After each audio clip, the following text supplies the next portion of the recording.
Bolsonaro apareceu na política carioca institucional, quando ele foi o cara que era o grande parceiro de uma figura chamada Wilson Leite Passos na Câmara dos Vereadores do Rio de Janeiro. Ele sucedeu o seu Leite Passos, né? Inclusive no mesmo partido, que é o integralista eugênico. A bandeira do Leite Passos era eugenia, né? Bolsonaro depois, ele foi o deputado que fez um discurso elogiando Hitler na Câmara dos Deputados. Depois disso, ele foi o deputado que fez um movimento permitindo que os alunos do colégio militar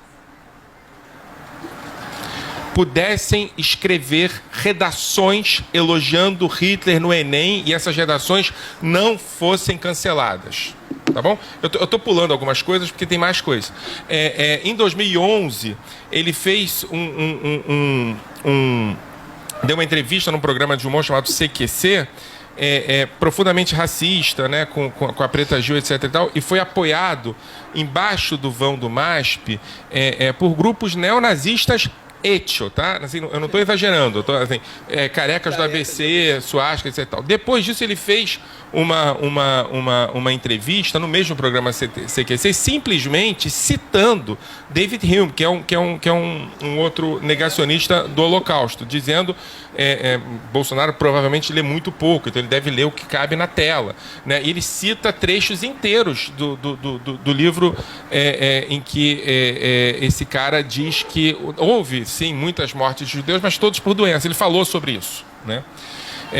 E aí morreram por doenças, e ele compara a doença dos judeus que morreram em Auschwitz com as doenças que o SUS não trata, né?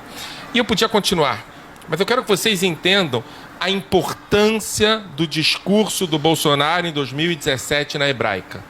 A possibilidade que o Bolsonaro teve de se limpar utilizando a bandeira de Israel. E é por isso que é importante falar sobre esse discurso, talvez mais do que outros discursos. E aí, depois dessa história toda, de tudo que eu contei para vocês, de Wilson Leite Passos até negacionista do Holocausto, ele faz uma palestra na Hebraica com a bandeira de Israel atrás. É muito difícil acusar uma pessoa dessa de nazista. Eu acho que não tem nenhuma contradição, mas eu estou dizendo para a opinião pública, é muito difícil acusar uma pessoa dessa de nazista. E é preciso, nesse sentido, estudar. Né, estudar muito, entender o que foi o nazismo, principalmente mudar o foco do Holocausto para 31 e 32. É disso que a gente está falando, né? Por exemplo, o seu nome? Ricardo perguntou sobre religião. Assim, não querendo ser chato, mas se você estuda a ascensão de Hitler e a relação de Hitler com as igrejas evangélicas e católicas dentro da Alemanha, a tentativa de Hitler de dividir as igrejas evangélicas e católicas, e a tentativa, inclusive, de mudar teologicamente as referências, principalmente evangélicas, e os evangélicos que se aproximaram de Hitler, depois foram aqueles que romperam com Hitler, mas deixaram que Hitler mudasse, alterasse, etc. A gente está vendo a mesma coisa. Assim, pode não ter nada a ver, pode ser uma coincidência, né? Mas não, pode ser que Hitler funcione igual a Bolsonaro, mas mesmo assim é ruim.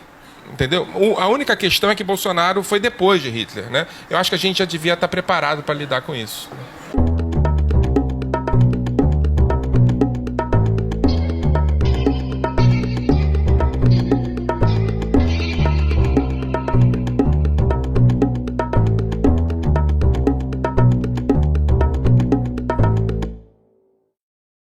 Quai, seu app de vídeos curtos.